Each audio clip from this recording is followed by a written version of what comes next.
coming with the 230 PTR realm. My name is Marcus Kretz, and I'm a community manager here at Blizzard Entertainment. And today I'm joined by some new and familiar faces to the stream, which we're really excited to get into. Liam, welcome to the stream. Do you want to introduce yourself and tell everybody what you do on Diablo? Hello, I am Liam. I'm an associate game designer here on Diablo. I'm always caffeinated, and I'm excited to be here. Hey, I'm Aislinn. I'm a systems designer on the final design team, and I'm also happy to be here, and probably not as caffeinated as Liam, but sometimes I wish I was. Hey everyone, I'm Charles Dunn. I'm a game designer, work on class design on the final design team, and I had some coffee this morning, so I'm feeling pretty good about it. Nice. Good way to be. And coming in all the way from downtown Albany, New York, Mr. Dan Tangway, how much caffeine have you had today? Hey everybody, I'm Dan Tangway. I've had 0 caffeine today. I'm not allowed to have that stuff anymore. So. But yeah, I am the design director for live services, and yeah, I'm excited to share what we've got cooking. Awesome. Well, that's great. Great to have you here, Dan. And yeah, we're really excited to dive into everything coming with the 230 PTR realm. It's going to be live from May 27th till June 3rd. We're going to be getting into everything coming with that today. However, it's been about a month since Season 8 launched, Belal's return. We've all gotten in and gotten some fantastic boss powers. So, I know we wanted to take a moment to sort of address and see where things are currently sitting in the game. So, like, Aislinn, how do you feel things have been since the start of Season 8? Yeah, we just love to talk a little bit about how has Season 8 gone? Like, what kind of changes did we make from the Season 8 PTR? How did they go in live in Season 8? So the first thing I want to talk about with that on this topic is level pacing and activity variety. So as you guys may be aware, we slowed down leveling just a little bit in Season 8, and I'm really glad we actually ended up bringing that to PTR because it got us so much fantastic feedback from you guys, and we decided to pull back on it a bit, and now we're actually pretty happy with where the pacing of leveling is in Diablo IV right now. With that said, it did end up highlighting a few other things with the slightly slower leveling, which was that there may not be enough activity variety while you're leveling up. And I think we saw this with Apparition Incursions in Season 8 specifically. There was this pressure, a lot of people felt pressure to, if you want to make progress in the season, you want to actually get rewarded on the seasonal track, you have to go to the Apparition Incursion event. And so a big part of what we did is we took a step back and we looked at leveling activity variety, and we also want to take a look at end game activity variety, like with layer bosses, because we also know that there's been a little bit of fatigue with like going in and fighting layer bosses over and over and over. And so with all these things said, we've had a slight philosophical, I don't want to say shift, I would say nudge, a philosophical nudge to try and push people to different content types. When you actually do go and fight a layer boss, we want it to be a big moment, a big reward moment that one could say would punch you in the face and knock your teeth out even. And the same is true for tributes in the Undercity or the Infernal Hordes. When you go and do these things, we want them to be really snappy, really punchy, give you a lot of stuff, and then you can move on to something else. And so there's always a reason to go do something else in Diablo IV, because we think that kind of activity variety is fun, and it makes each gameplay session more varied, which just kind of helps the game last longer. And you just have more fun while you're doing it. And then beyond that kind of stuff, there's also a lot of permanent improvements that we're going to be talking about on this stream. It's going to be interspersed throughout some of the seasonal content that we're actually going to be talking about, because with Sins of the Haradrim comes a lot of cool permanent additions as well, which is going to be awesome. Oh, my earpiece is exploding. It begins. Yes. It might be a common trend on this live stream. Let me check mine really quick. All right, we're good. But yeah, and finally, I just wanted to say thank you guys so much for playing Diablo IV. I know I have personally had a blast playing Season 8. I know a lot of people on the team have had a blast playing Season 8. We're constantly just playing the game, finding what works, what doesn't, listening to what you guys are saying about it, and we're all here to make Diablo as just fucking awesome as it can possibly be. And so thank you for joining us on this journey. And with that, I wanted to pass it off to you to talk about class design. Yeah, absolutely. I'd love to talk a little bit about where we see the class balance and relative balance of the different builds and classes in the current season, in Season 8. here. I think broadly speaking, class balance, at least in terms of like the spread and diversity of the meta, is in pretty good spot. Certainly compared to some of the previous seasons of Diablo IV, where we had one or two outlier builds that were just so far above what anything else or any other class could do. We don't really see that this season. We do have, some Lightning Spear Sork is maybe a little bit higher than we would like, and there are some other builds at the top, and maybe Spiritborn in particular is lagging a bit behind, but broadly speaking, we're really happy with the overall diversity of builds that players are using to experience all of the content in the game.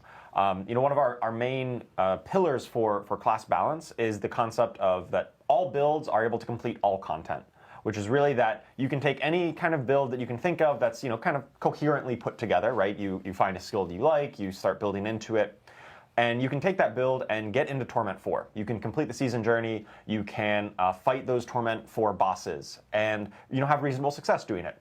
It doesn't necessarily mean you're going to be the absolute fastest speed farmer in the pit with every single build, but you're able to complete all the content. That's really the bar we're trying to shoot for with a lot of our class balance, and we want to make sure that there's a wide diversity of classes and builds that can achieve that.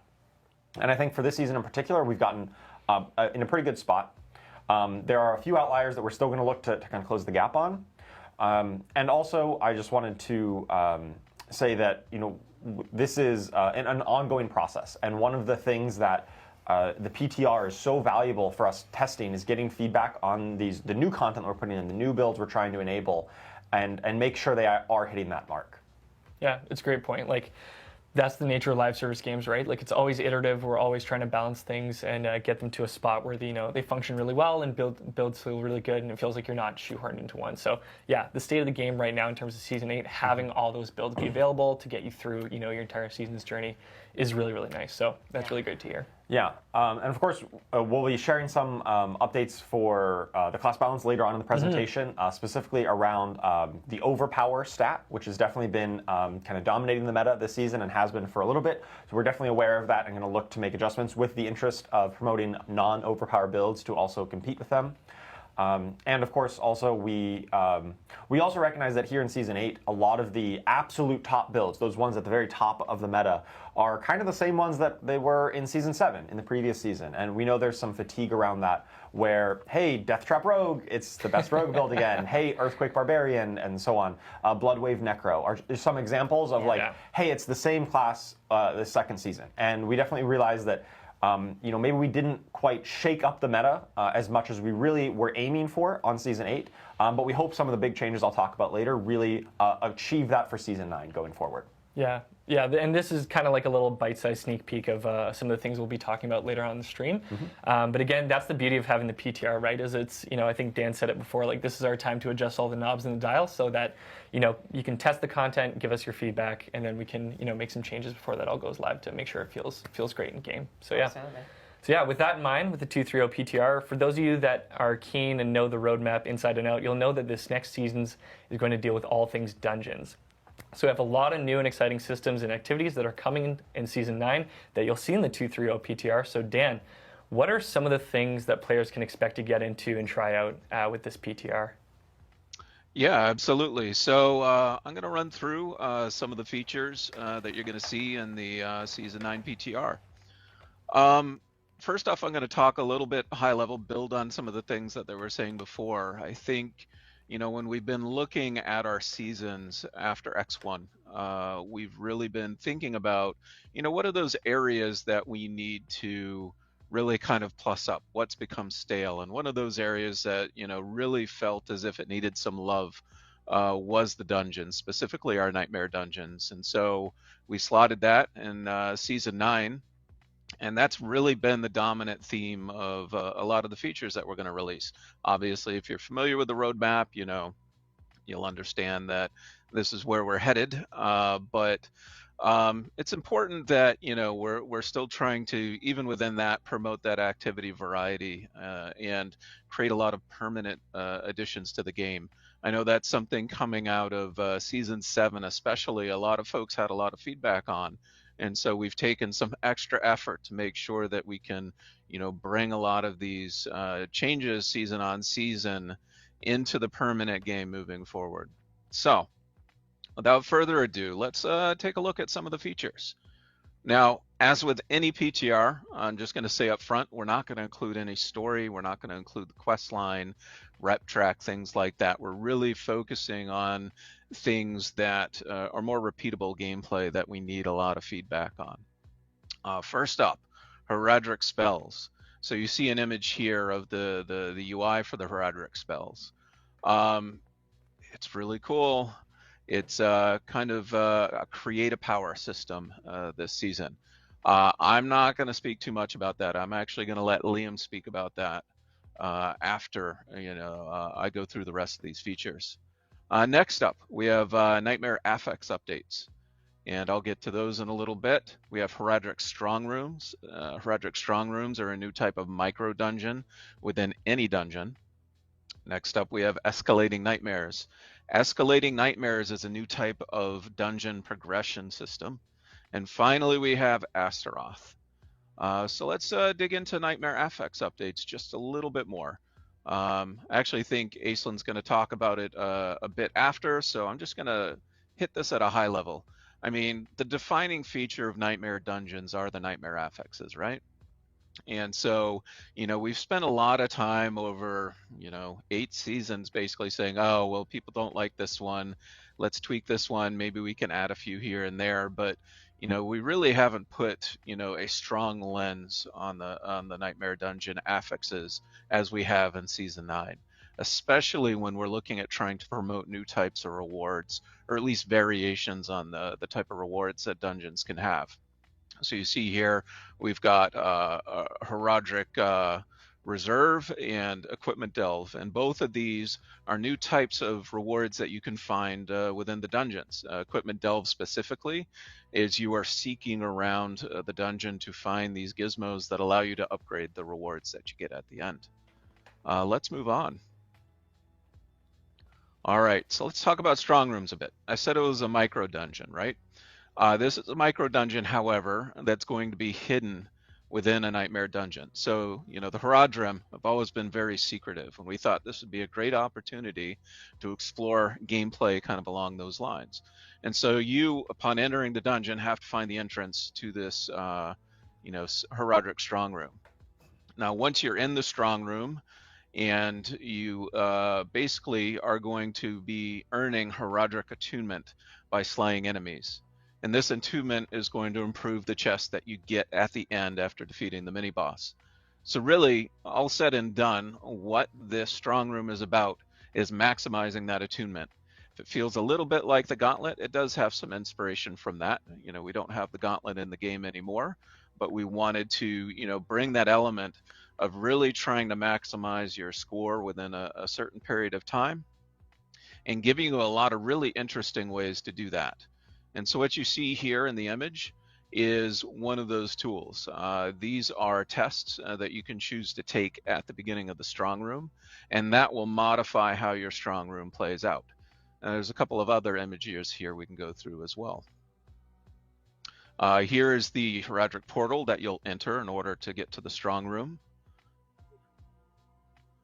Here is the gate that leads to the strong room. So you have an ante-room right before the strong room where you have to perform a little test to make sure you understand what's about to happen next. I think there's one more. Yep, here's some combat around one of the Heraldric pillars. I'm not going to tell you exactly what the Heraldric pillar does, but Heraldric pillar is one of those ways to boost your score. So with the Heraldric strong rooms, we're really interested in just getting a good amount of feedback about, is it fun enough? Does it differentiate itself enough from some of the other modes that we've created? And so, yeah, let us know. Next up, we've got Escalating Nightmares. Now this one, I just got done playtesting this morning, and it's really coming together at this point. We're really happy with it. So this is a progression that allows you to fight through a series of nightmare dungeons. 3 specifically, and each time you enter a new nightmare dungeon, new affixes get added to the list of dungeons, increasing both the difficulty and, of course, the fun part, the reward efficiency. And so it's going to culminate with a boss fight. The one you're going to play in the PTR is going to culminate with that Astaroth boss fight. And in order to get into, an escalating nightmare, you're going to need to get an escalating nightmare sigil. Now this is currently going to drop in Torment 1 from Strong Rooms. All right, I think there is an image of a totem coming up. So let's take a look at that real quick. Yep. So at the end of a dungeon, you're going to be looking for this particular totem, and that's going to allow you to open a portal immediately to the next dungeon, which is honestly going to create a nice flow state running from dungeon to dungeon to dungeon. So you don't have to back out if you don't want to. You don't have to go into your inventory and hit it again. You just hit the portal and go. So that's pretty cool. With the escalating nightmares, I think the thing that we probably want the most feedback on is actually how you go about acquiring it.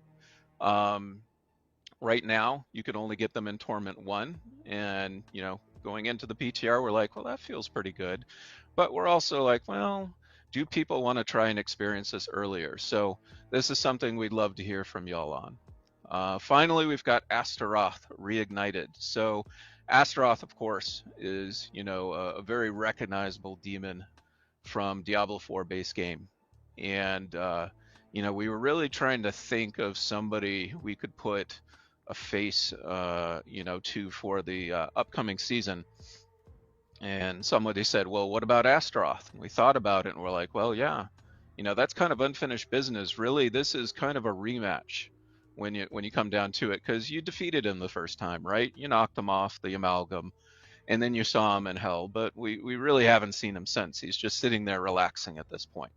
So we really wanted to have this rematch, but if it's a rematch, we don't want to give you the same fight, right? So we've updated the combat mechanics, and there's some things that will feel familiar, but there's some new twists in this fight as well. And the final thing I want to say about Astaroth right now is he is not immediately going to the boss ladder. We're really trying to find ways to integrate some of our bosses in new fashions within the overall end game. It's pretty important for us to, kind of branch out. We did a great job iterating on and polishing up the boss ladder last season. So we want to try some new things here, and let us know how we did there. But I think there's a tease of Astaroth coming up, so let's check it out. So here we are entering his lair. In this part of the fight, first phase of the fight, it's going to feel a little bit familiar. He's going to be riding the amalgam, but pretty soon it varies up quite a bit. And so we're going to leave it at that, I think. Honestly, yeah, I don't want to spoil it for folks. Just go check it out when the PTR hits. So I think at this point, we are going to chat with Liam next. So I'm going to kick it back to Irvine. Hello. Oh my gosh, I am so nervous right now. That caffeine is combining with that nervous energy, and it is creating something, I don't know. We're just going to go for the ride. Ride that wave, Liam. Ride that wave. Ride that wave. Let's get into this section. So we just talked about a whole lot of really cool permanent content that's going to be coming to Diablo. Everything Dan just mentioned is so cool. I'm so excited for it. Now we're going to start talking about some seasonal content. So we can't wait for you guys to get in and play around with this stuff. Heraldric spells, all new this season, and the team has put so much love, so much energy into designing all of this. We're so excited. I can't wait to tell you about it, which I'm going to do right now in this overview section, starting with these bullet points. So several spell components. That doesn't do it justice. We have 30 different components you're going to be able to combine together. That's a lot of choice. And you're going to basically be building your own spell. What does that mean? We're going to get into it. And the last bullet point, unique utility. Again, what does that mean? It means a lot. This is a pretty intricate system, Yeah, these spells are not just like, oh, what one does the most damage, right? Yes. It's a lot about like, what kind of functionality do I want with these skills? And you can really customize it exactly how you want. Yeah, the possibilities are endless. Go ahead, Yeah. Previous seasons, like in season 8, you get the power from the boss, and that is the one thing that you have, and that's the visual component. But like you said, you build these heraldric spells. Like you get to pick the different things you want to put together, which is really cool. Exactly. Yeah, it's so cool. With that said, let's just hop into it. Let's start digging into what these are. All right, so right here, what we are looking at is a catalyst. And a catalyst for those that don't know, which probably most of you don't know, is the foundation of your spell. This is what gives it its form and its function. And as you can see, there is already so much depth here. It has a lucky hit chance. It has its own cooldown. It has a rank 10 bonus. And it does a really cool effect that isn't just damage. Each one of these, they do something unique that you're going to love to play around with. And there are multiple of these. So how do we trigger the catalysts in the first place? How do we get those going? That is a good question. There's even a lot of depth when it comes to that system, and I think the next slide is actually going to be the best thing to convey that. All right, so what we are looking at right here is the seasonal interface for Heraldric Spellcraft. And if you look, you will see that there is actually a bar right there on the UI that kind of mimics your action bar interface. And if you notice, when the catalyst got placed into the slot, the action bar skill now has a purple blinking border around it. What does that mean? It means that your catalyst is now bound to that action bar skill. And that's where the cooldown comes in, right? Yep. That's where the cooldown comes in. The cooldown is the limiter, so you're not just going to always be able to press that button and make your catalyst fire off. Right. It's beholden to its cooldown.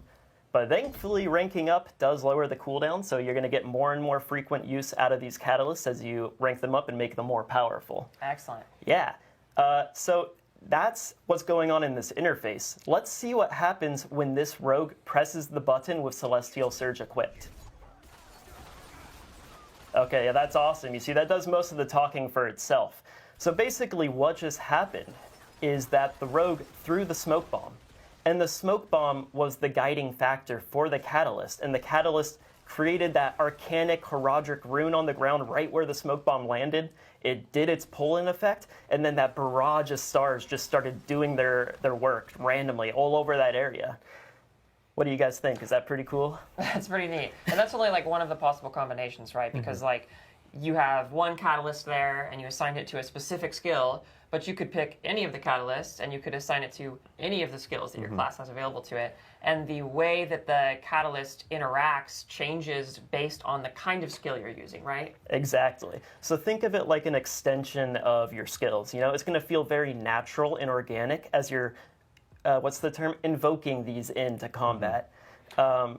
So, go ahead, Josh. I really like how you get to choose like when you deploy this in combat, right? If you want it on smoke bomb, it's like, okay, I want to be CCing an enemies, or like I know there's a clump of enemies there, so I can deploy this at a key time.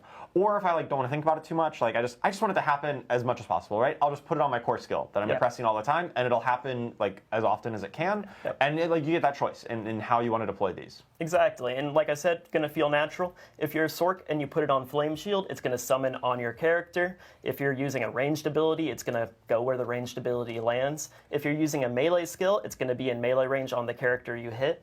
It's just going to feel like what you would expect it to be, you know? Yeah, so the catalyst just really flows around however you want to integrate it into your playstyle, effectively. Exactly. We don't want to spoil all of the catalysts. We want you to experience them on the PTR, but we do have one more for you to look at right now that's really cool, so let's go to that tooltip. So this is the Cosmic Anomaly. This is a summons type. We know players love summons. It's going to scale off summon damage bonuses naturally because it has the tag. It has a passive and an active component. For those of you familiar with Druid Companions, this is going to feel really natural to you. It's that same kind of setup. And I'm not even going to mention the rank 10, but it's pretty insane. Like, just if you read it, that's a powerful effect. So when you reach that threshold, you are unlocking a whole new realm of power for your catalyst. And let's go see what this looks like. What does it look like in game? Oh, shiny. So shiny. Look at that. Very lightning-y. Very lightning-y. Yeah, that's a...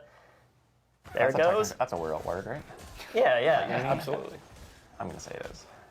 Oh, I love this clip. Oh, that's so satisfying.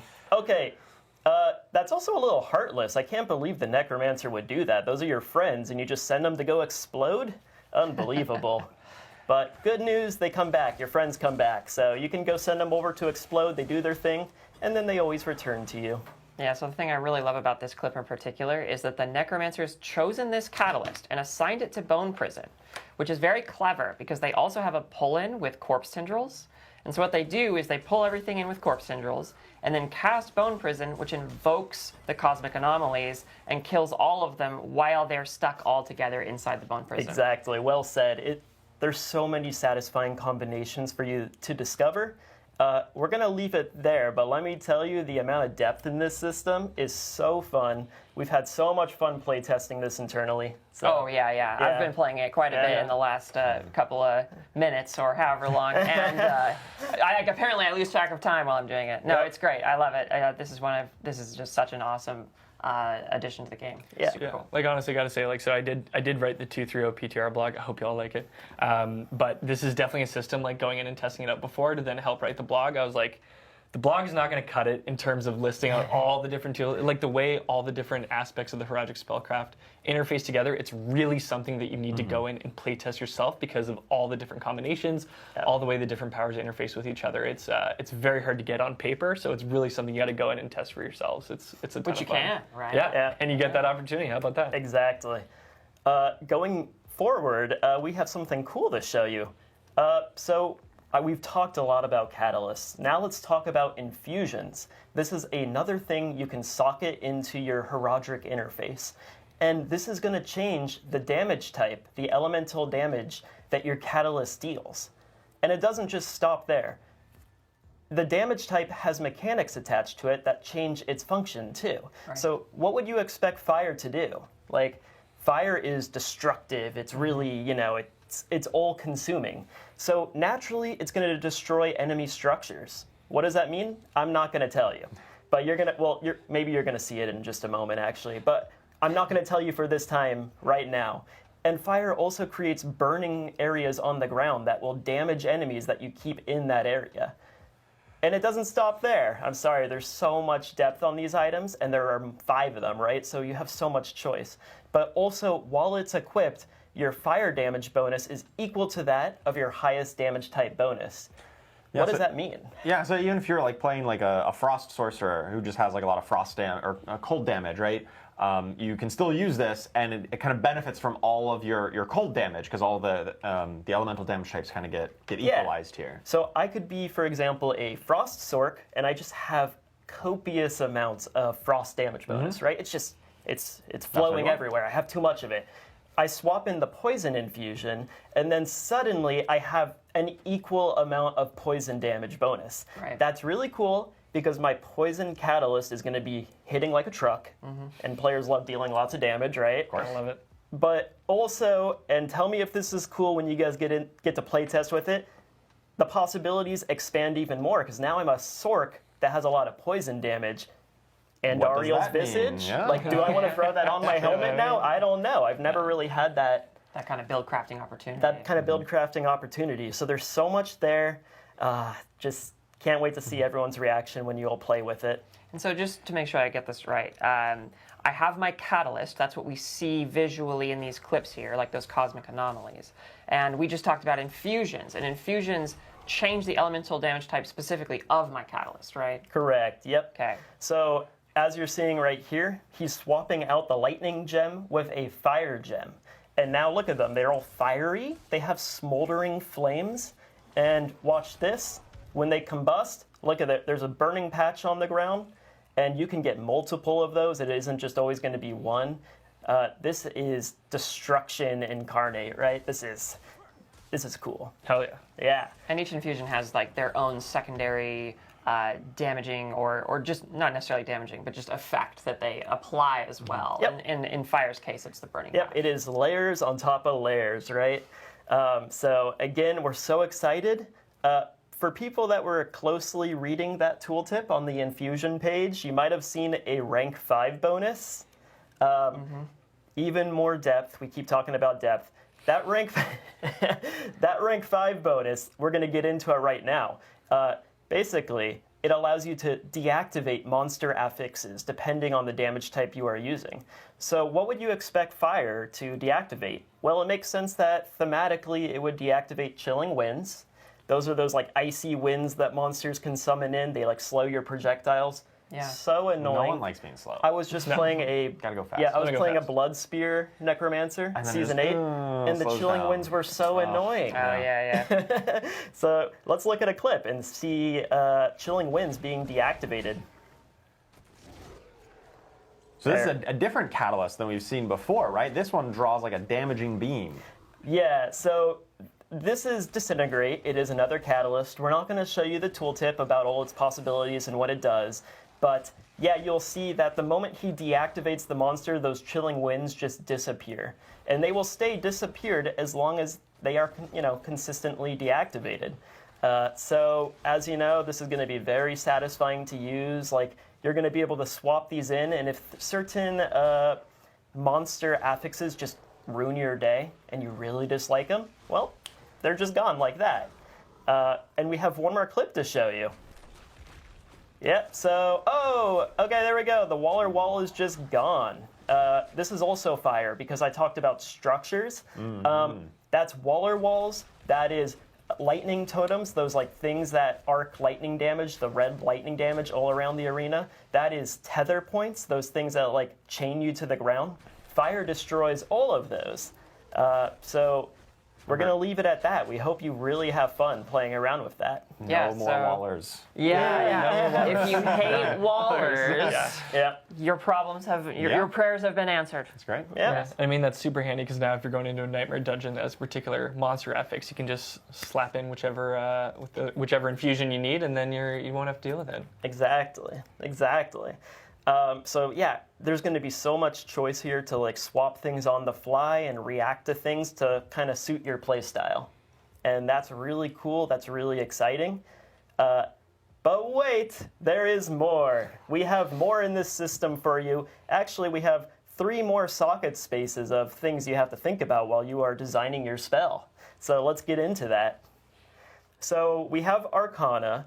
Arcana are going to be dropping in seasonal content randomly in the released version of this season, but on PTR we're just going to be giving it to you, so you'll be able to play around with all of them. But Arcana are like, think of them like the tuning knobs for your powers. These are small, subtle effects that when you add 3 of them, they really kind of tailor the power, the catalyst, to your play style. Yeah, so we have... Okay, so let's recap again really quick. Yep. We have the catalyst, which is the visual effect. We have the infusion, which determines the catalyst's elemental type and gives it fancy bells and whistles. And then we have the Arcana, which even modifies it further. And like we saw there, like you could make it bigger, or you could give yourself a buff when you use your catalyst and that kind of stuff. Exactly. So like, let me just walk you through these 3 Arcana right here. So I picked these 3 because they kind of show off different reasons you might use an Arcana. So starting on the left side with Gleaming Conduit, it increases the effect size of your catalyst. What does that mean? Let's go back to the first catalyst we showed off. It was the Celestial Surge where you had the stars raining from the sky. That's a randomized pattern, right? That's a bit of a downside. But with this placed into the socket, suddenly those stars are creating bigger impacts when they land on the ground. Right. Meaning by swapping in this Arcana, you are overcoming a bit of that downside and you are making that damage more consistent and just more overall impactful. Yep, and that's just going to apply differently to each catalyst. Yeah. For Tranquil Stone, I'm actually just going to throw this over to Charles. Charles, what class might be happy about this Arcana? I mean, I've heard some classes, Necromancer, talking about how they don't have too many options for Unstoppable. Well, now you have many, many options, 5 different catalyst options, and tons of different ways to invoke it to gain that Unstoppable. So, Necromancers, look out for that Tranquil Stone. Exactly, yeah. So this kind of goes to that philosophy of these will kind of fill in holes. Oh my gosh, taking my... One sec. Okay. Technical difficulty aside, I can hear again. Tranquil Stone will basically overcome some downsides of your class. It will, fill in the holes and allow you to overcome things you lack, and that's really cool. And then Potent Alloy. Alloy? Alloy. Alloy? Alloy? Okay, I pronounced it correctly. Potent Alloy. We talked about how infusions interact with monster affixes. You're even going to find some Arcana in the mix that will also additionally interact with even more monster affixes. Right. So if that really suits your playstyle, feel free to place those in. But wait, there's a little bit more. We're getting there, but there's a little bit more. There are also legendary arcana. And when we think about legendary arcana, we're not really thinking about pure player power. We're thinking about how hard they are to understand, the depth of them, right? There's just a lot going on. And what do I mean by that? So there are 5 legendary arcana that you can discover out there. And as you see in this slide right here, we have Nightmare Orb. But if you look at it, it changes. What's going on? So let's start on the left side. So on the left side, your Nightmare Orb is speaking to the Cosmic Anomaly catalyst from before. Oh, yes. And it adjusts its effect to match it. So when you put this on your pet summons catalyst, suddenly they're going to have this little aura around them where as they run into enemies, they're going to fear and slow them. But if we go to the right side, the Nightmare Orb is talking to Celestial Surge. And this does a completely different effect. It's going to fear unaffected enemies. But once the fear ends, you have a chance to create even more stars. So these legendary arcanas care about each individual catalyst then? Yep, exactly. So the same legendary arcana has 5 different variations to wrap your head around, and there are 5 of these. So 5 times 5, I'm going to say the keyword one more time, I'm sorry. That's a lot of depth. So I feel like you've just presented to me and us a unfathomable amount of combinatorics, Liam. Yes. Yes, I did. Okay. My earpiece has fallen out now like 5 times. So the funny thing is, if you that's a guys remember record. from last stream, Adam's earpiece was falling out all Yeah, the time. yeah. We actually changed that, and I got the souped-up earpiece. So this So baby, unfair. that's locked in, So and we're going to be getting those unfair, for the rest of the stream. So as Liam struggles, I benefit. I'm good for like a minute, and then it's probably going to fall out again. Actually, I already feel it falling out. Don't worry about it. Instead, we good. have some really cool video content to show you while the rest of us just talk broadly about this system and why we're so excited. So, everybody, the floor is open. What is your favorite combination? What are you the most excited about when it comes to these spells? Yeah, I really think that I love finding ways to get my ultimate cooldown really low so that I can trigger it on my ultimate constantly. It kind of mixes really, really well. I'm just playing like an ultimate build in general. It's really fun. Yeah, I've got a soft spot for summons. I really love the Cosmic Anomaly. I love just having a bunch of guys out there, even if they're floaty, glowy orbs of elemental destruction, and love commanding them and having them go and explode. That's just really fun for me. Yeah, I've been a big fan of playing Barb lately, but I find when I get into the higher Torment tiers, you're just like so up and close and taking damage that the survivability does get a bit more difficult. So like having the ability to use some more like ranged abilities to then throw my spellcraft out and then kind of do some CC while I am like an up close and personal player, and like I'll probably play a rogue next season too. So in a similar vein, like being able to kind of like still have those damaging abilities that are, will do damage over distance while being able to like, go heal in the corner. It's nice to just like influence those play styles. Yeah, definitely. So again, so much content here. We are unbelievably excited for you guys to get into the PTR and try these out. Yeah. Again, we've had so much fun playtesting them, and we can't wait to see what everyone thinks about it. I feel like I got into a state where like I was playtesting Heraldric Spellcraft, and I was like, the time just started slipping away because like I just started being like, well, what if I like did this catalyst with this infusion and then applied it to this skill? Oh, and now this Arcana matters, and that just happened again and again and again. Yeah. It's just so much fun to play with. Yep. Yeah, it's a really, really intricate system. I just want to throw it to Aislinn, and I get to say one more thing. Do it. There's more. There's more. There's already enough, Liam. Yeah. You think we need more? Yeah, you want to Oh throw my a God. whole another layer on top of this, Liam? Yeah. You crazy man. Well, yes, you are correct. There is more. There are Heraldric Jewels. Heraldric Jewels are what you might be reminded by, excuse me, I can speak English. Occult Gems from Season 7. They are very similar to Occult Gems from Season 7.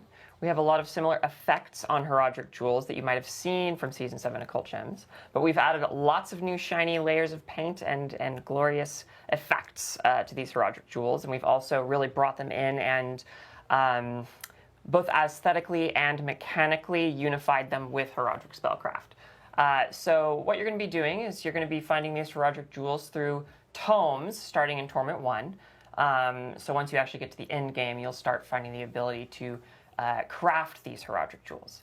You can then, once you've found the tome, take it to a crafting station and actually craft it with the seasonal currency heraldic files and gem fragments. And don't worry, it's not as many gem fragments as occult gems if you have PTSD from that like I do. It was a little expensive back then. It was a lot. And yeah, you can then just socket them into your jewelry sockets and just pump up your build even further.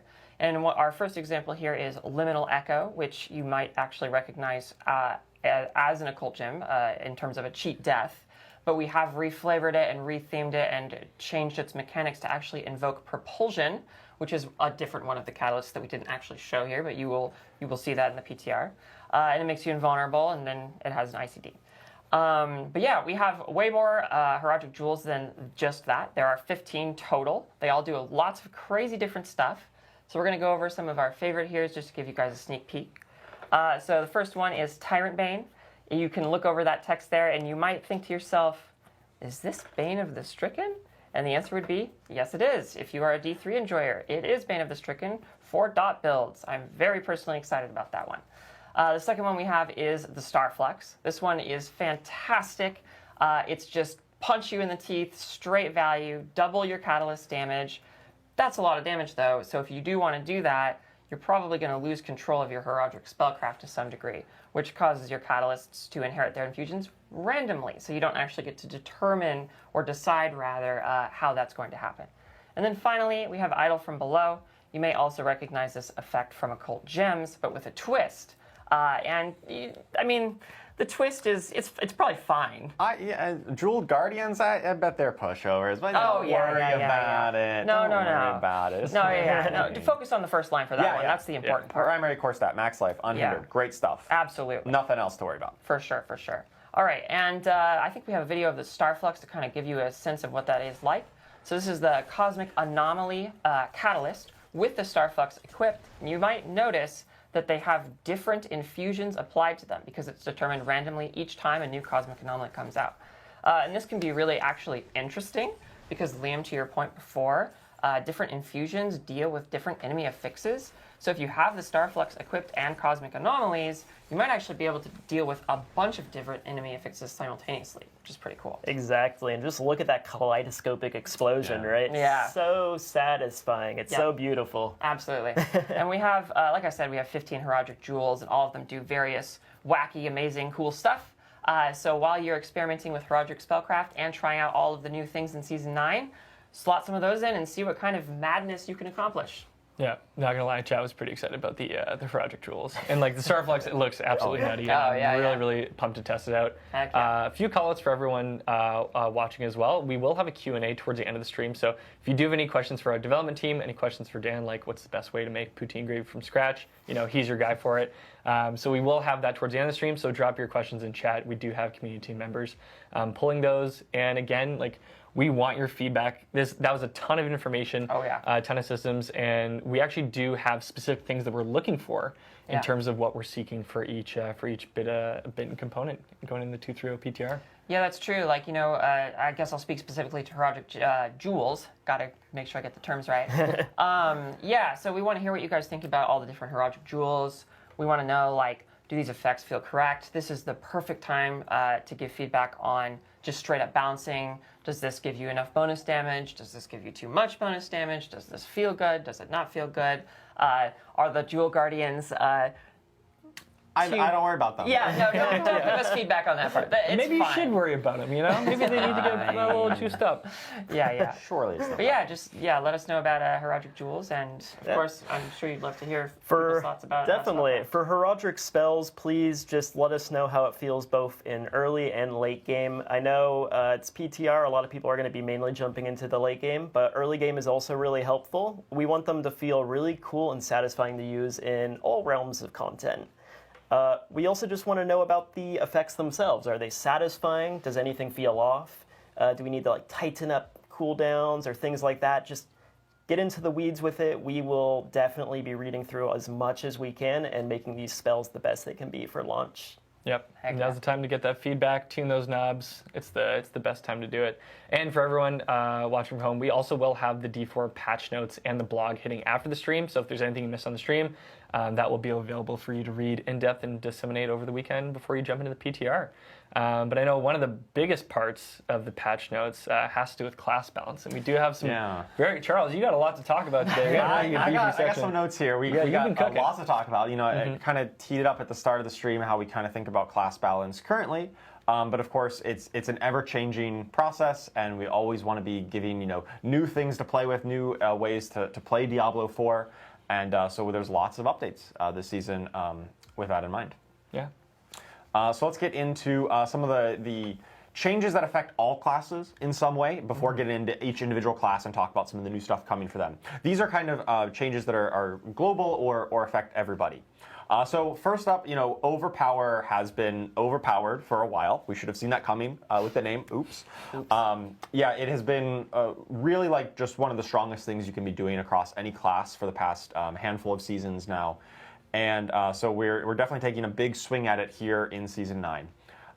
So Overpower's initial design philosophy was it was supposed to be a stat that tankier kind of builds, things that have like that strong defensive fantasy, things like Werebear, Barbarians, Blood Necro, Right. could build these defensive stats like Max Health and Fortify and convert that into offensive power. Right. That's the initial design conception of it, and which is why whenever you did Overpower, you got bonus damage based on the amount of maximum life and Fortify that your character had.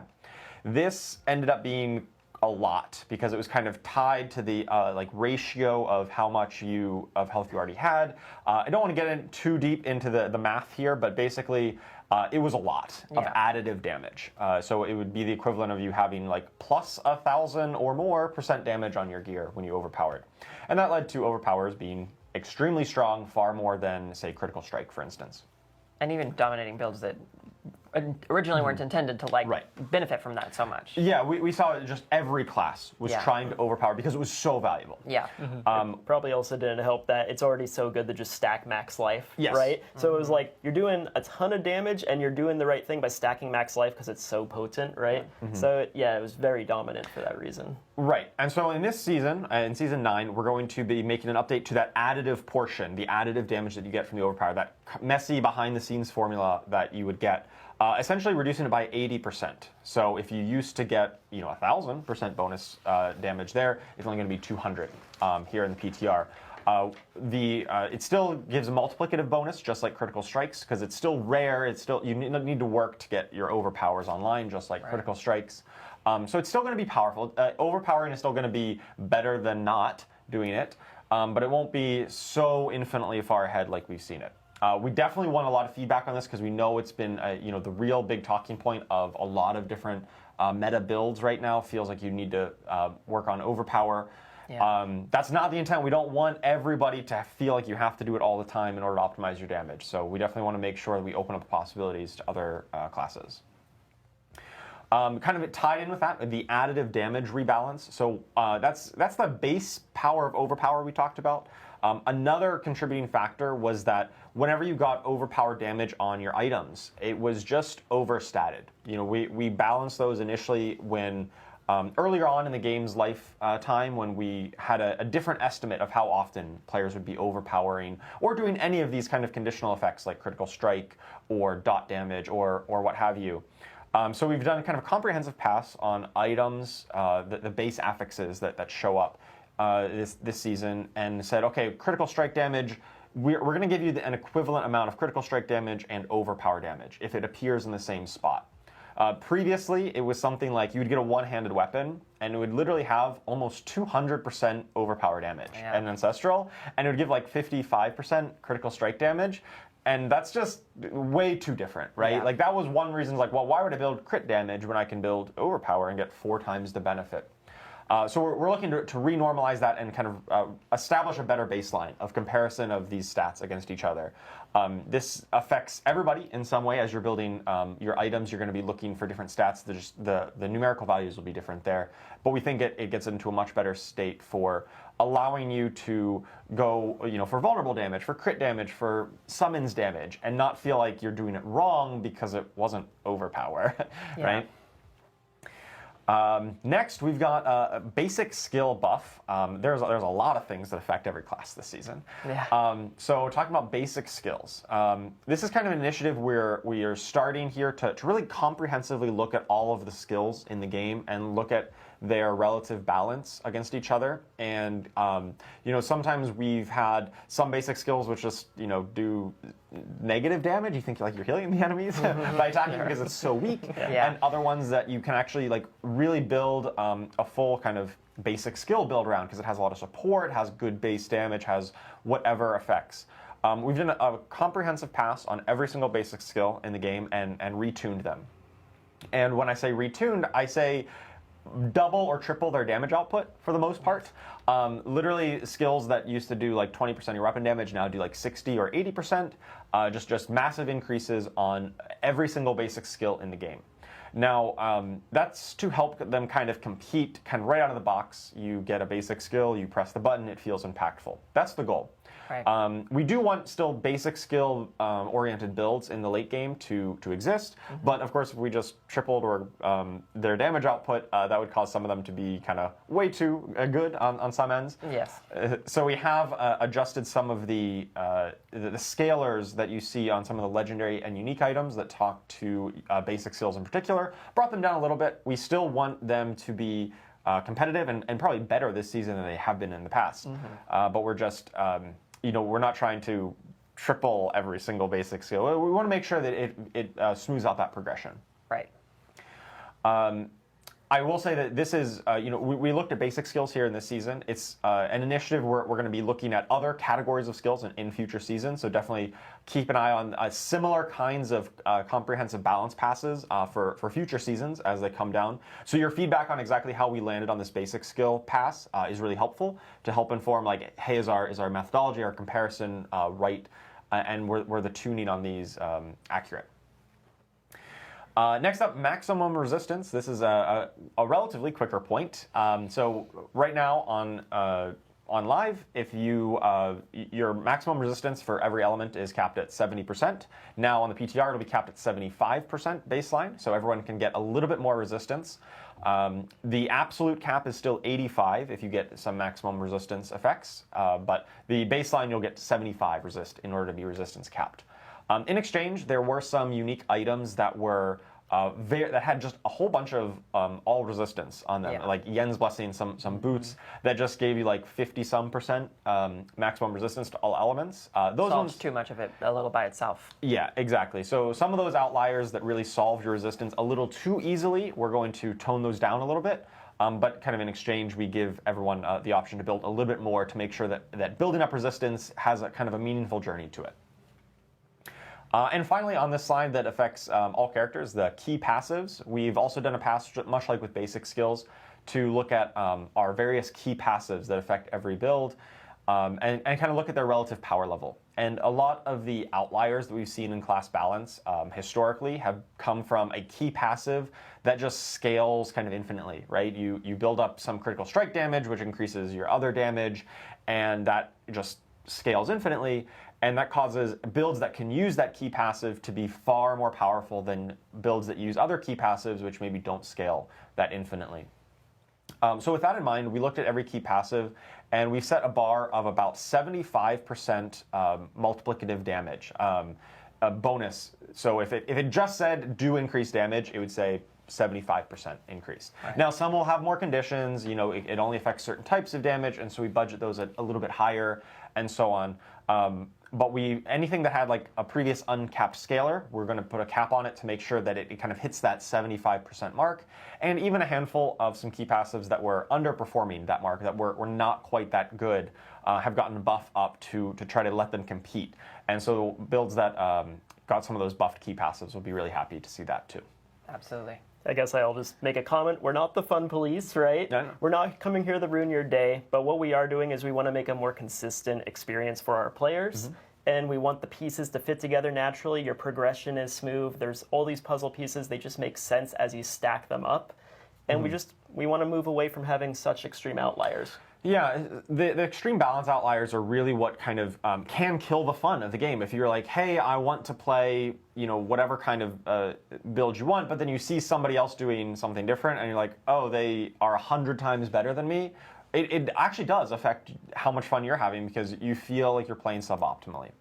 And by kind of bringing some of these more in line to a kind of a budget of power that we want from certain sources, we help to eliminate those outliers that are like miles ahead of everybody else.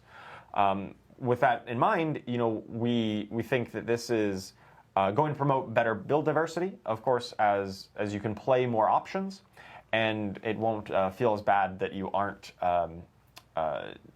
being left behind in such a way. All right, so let's move on to the individual class changes. Those affect everybody, but of course, every class gets some new stuff to talk about here. And first up, we've got barbarians. So for the barbarian, the big talk of them for a while has been earthquakes in particular. Barbarians love to, stomp on the ground, and they stomp so hard that they make some earthquakes. Those have been extremely powerful for a handful of seasons, and we know that there's other fantasies to explore in barbarian other than just earthquakes, and so we have done some updates to kind of bring down some of the power level of Earthquake, specifically on its legendary Paragon node, the Force of Nature, that gave it a ton of multiplicative damage on the Earthquakes. That has been brought down quite a bit. To the second bullet point here, a lot of the legendary Paragon nodes in Barbarian, Paragon, and across every other class has been kind of simplified. Some of them used to have effects, which was like, do a thing to get a buff, to give you some damage, and it stacks up to 5 times, right? Yeah. It would be like kind of a multi-step thing for a Paragon node, which we thought that's maybe a little bit more complex. It's asking you a little bit too much. So we've simplified them, and often it's just like, hey, do a thing, get a bonus, and that's it. Right. And specifically on Barbarian, I think they got some of the bigger updates in that regard. And in a lot of cases, the Paragon become even more powerful because you don't need to stack it up 5 times or whatever it might be. You just get the bonus right out of the gate. So Hey, they Charles, are slightly more powerful. Could you say barbarians are getting a seismic shakeup? I'm so sorry. A little bit. On some of these, it may feel that way. Yes. Yeah. Additionally, we've got a new unique item this season. We know that players love playing with Bash Cleave from a while back, and now what if every other one of their basic skills could cleave? Well, have I got the unique for you? And it's my favorite named unique in this season, which is saying something. It's true. It is the Hooves of the Mountain God. So good. So, Hooves of the Mountain God, whenever you attack with a basic skill while you're at maximum fury, you kind of enter this state where your fury is going to be draining, and you're kind of empowered here, and during that time, your basic skills will cleave and deal increased damage. All of your basic skills will do that while you're empowered here.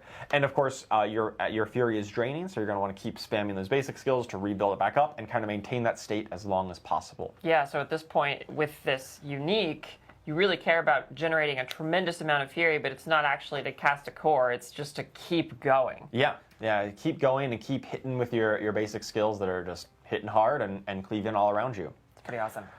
We got a video clip here of this in action. Of course, we've seen Bash Cleave before through some of the tempering affixes. That tempering affix is going to be updated to give another multiplicative bonus to Bash here, but because now it can cleave through this unique, and of course you can mow through a whole set of skeletons here with your Bash while your fury is draining. Yeah, I love that, the part that's coming up where, yep, one hit, they're just all to the side. Oh, yeah. Get Poor out of here. skeletons. Oh my goodness. All right, we've got next class. We've got the Druid to talk about. All right, so the Druid this season, the talk of the Druid has been Cataclysm for a while. A couple points on that. So a lot of Cataclysm, it's this long-lasting ultimate, right? You press Cataclysm, you get the storm around you, it lasts a while.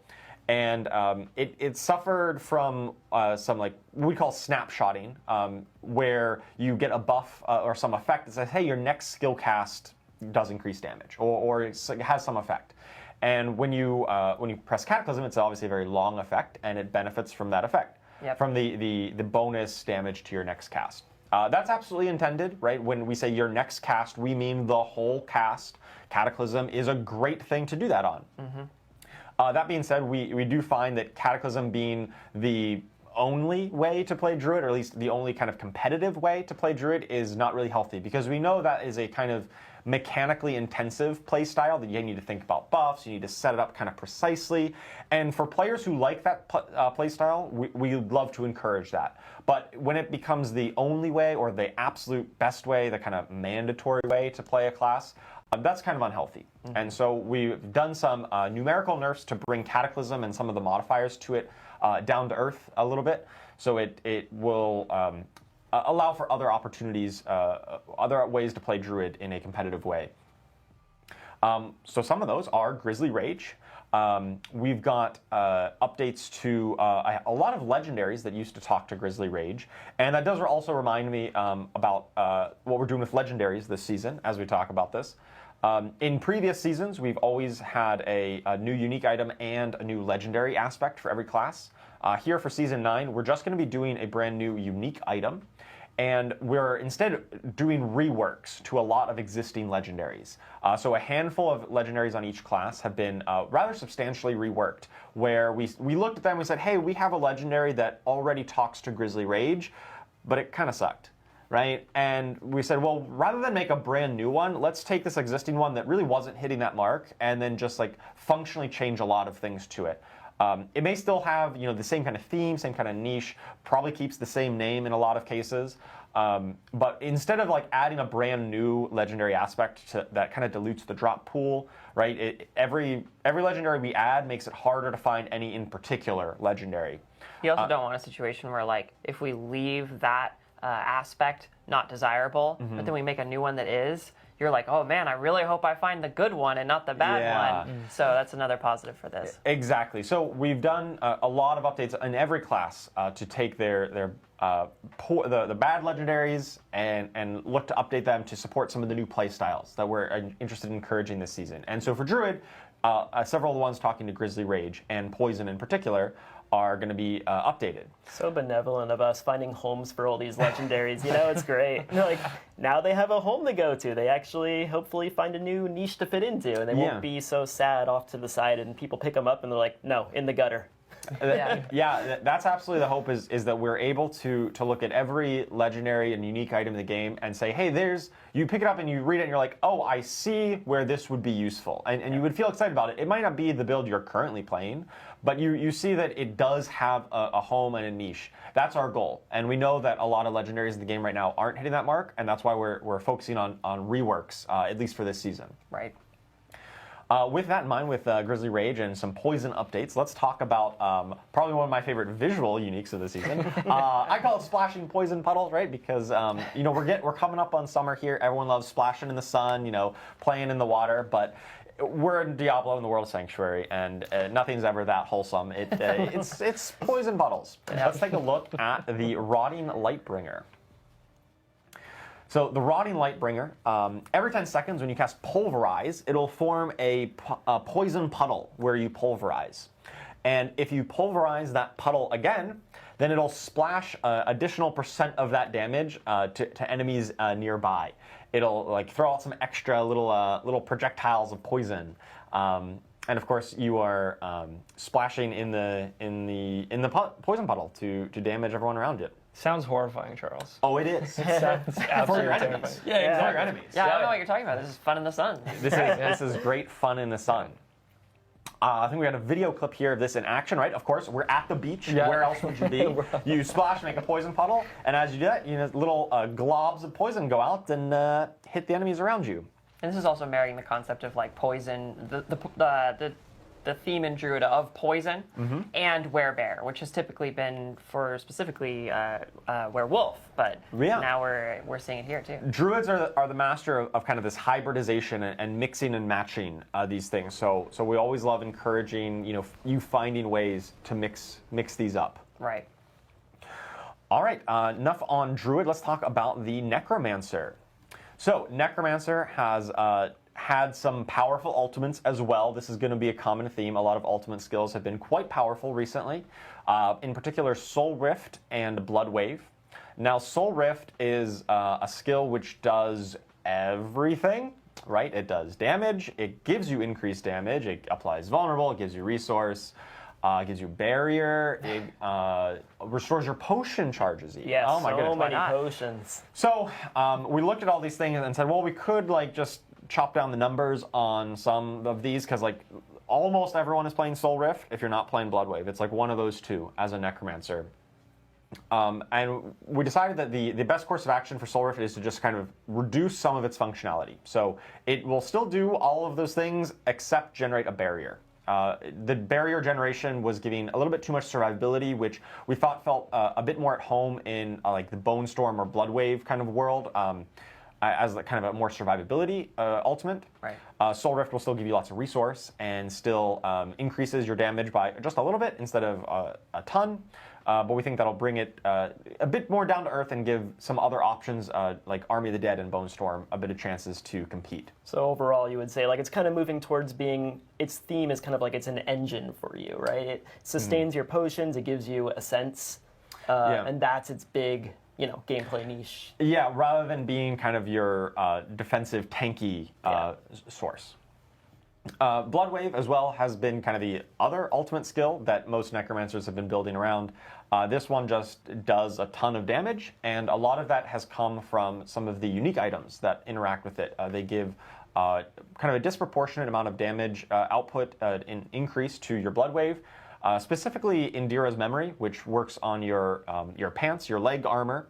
That's a slot which, for most characters that don't have a unique item, is not really an offensive slot. You can't really get a whole lot of bonus damage from that. And so we're looking to say, hey, any unique items that are on pants in particular, we're going to be looking to reduce the damage output of there. They'll still have some damage output, but not quite as much. And so that's where we're looking to reduce the power of Bloodwave overall, is on some of those uniques that talk to it. But of course, we've got new things to play with on the Necromancer. We've got Skeletal Archmages. And so this comes on the new unique, the Hand of Naz. So the Hand of Naz, new unique gloves, which if you really want to be playing a minion build, but you're like, I just want mages, maybe you're really vibing with the Herodric mage spellcraft theme of the season. If you sacrifice both your warriors and your golem, and so you are all in on mages, you get to summon additional mages for every minion that you sacrificed. So if you used to have a whole bunch of bonus skeletal warriors, you now can get that many more mages. Once mages attack 25 times, they get to level up. They can rank up to a Skeletal Archmages. They get a little bit bigger, they get a little bit of a flashy visual, and the Skeletal Archmages will deal some bonus damage, and also whenever they are attacked, they will teleport away to safety because they are, they got a new skill. When you level up, you learn a new skill. Same thing with Skeletal Mages. It's just the way it works. Of course. So let's take a look at this in action. So you got just 4 mages here. Of course, you're going to be able to have more if you really spec into it. And as enemies come up and attack those mages, occasionally they will teleport away. Their attacks now can do some additional burst damage, and they've got little like lightning effect on their hands, and they're a little bit bigger to show that they are promoted to Archmage status. So with this unique, I can't actually have my warriors or my golem. Right. So now I'm the tank for my mages. You do need to be tanking for your mages, right? It kind of turns the traditional minion playstyle of like, my minions go forward and protect me, and it turns it on its head, right? You have this powerful backline of a lot of mages who do bonus damage, but in exchange, you need to protect them. Right. They can protect themselves a little bit with the teleport away to safety, but it's going to kind of be on you, the Necromancer, to be the front line in this kind of build. It's pretty awesome. All right, next up, we've got the Rogue.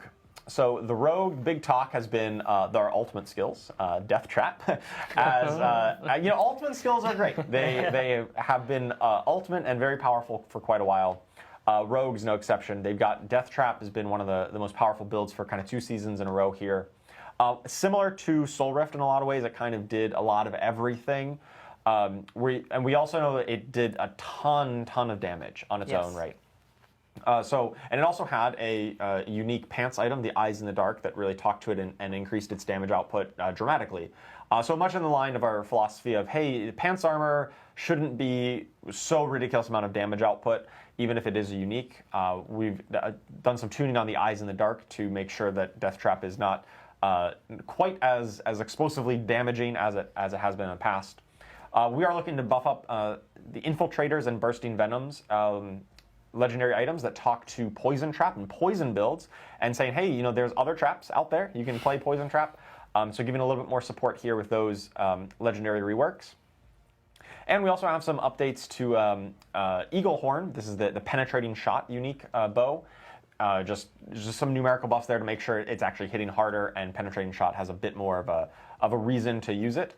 We know that kind of ranged rogues have fallen out of favor for a while. It's been a lot more about melee, and I mean, Death Trap is even a melee kind of skill. Yeah. And we know that players love to play ranged rogue as well, so we want to make sure that we give a little bit more support to that to enable it.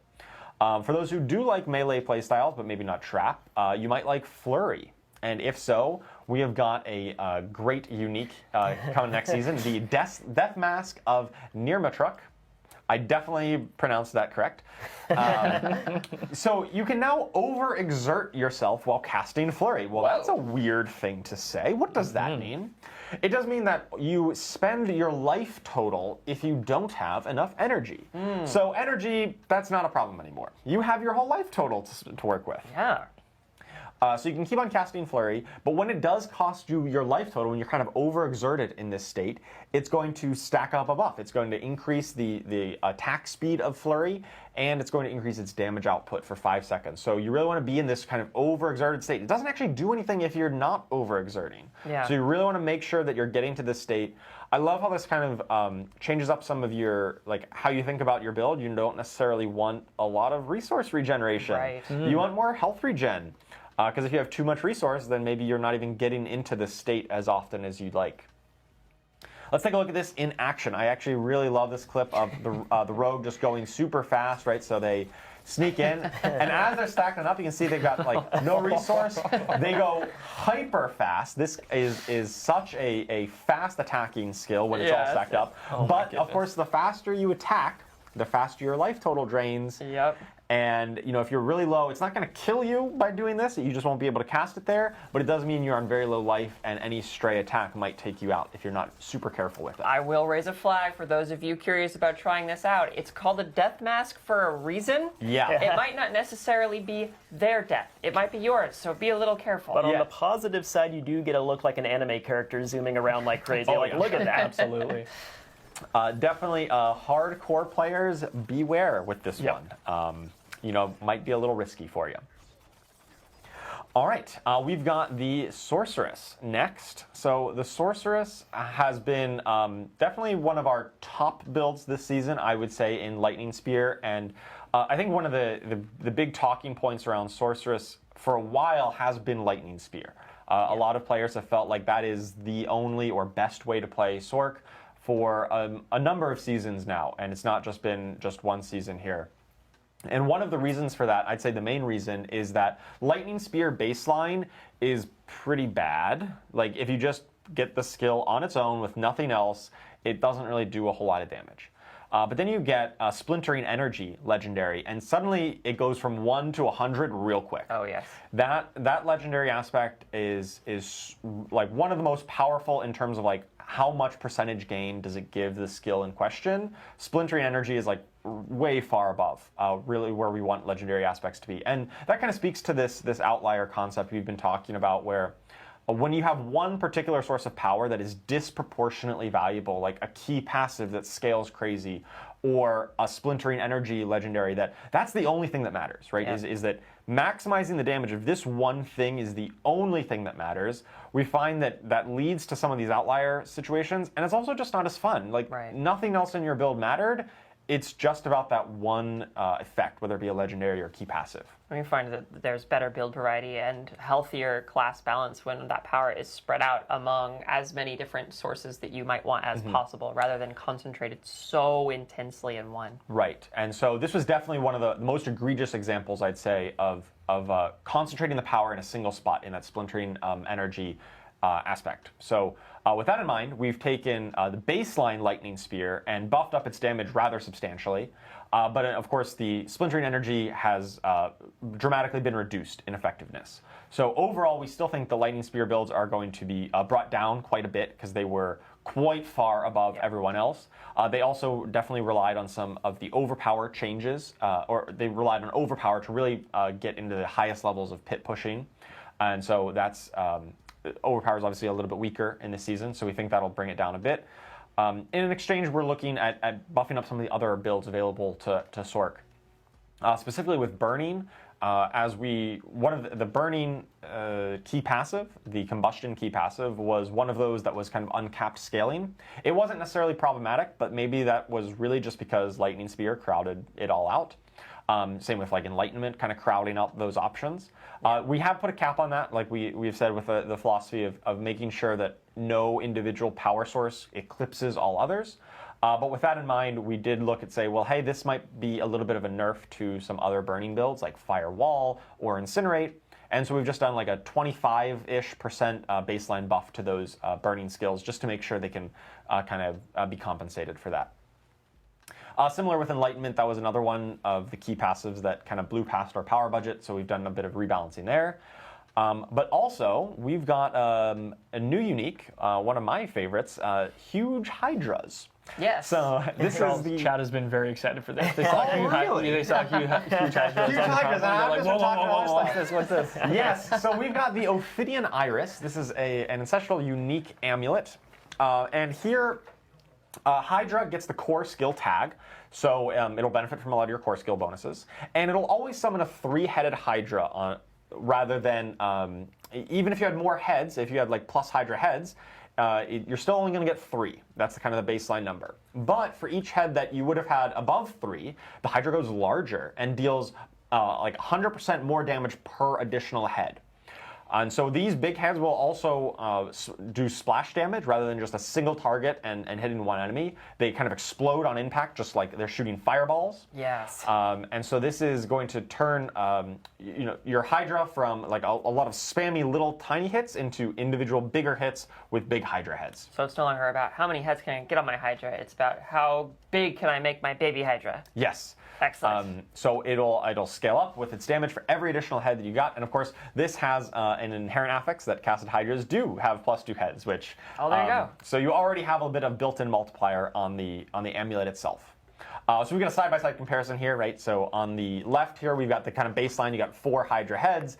They're fine. They're there. But after, if you really build up lots of bonus Hydra heads, you're only going to get 3, but they're gonna be much bigger than you, the character, and can be as big as some of those big elites running around the screen. And of course, with splashing and explosion fire attacks, it should be a lot more appealing.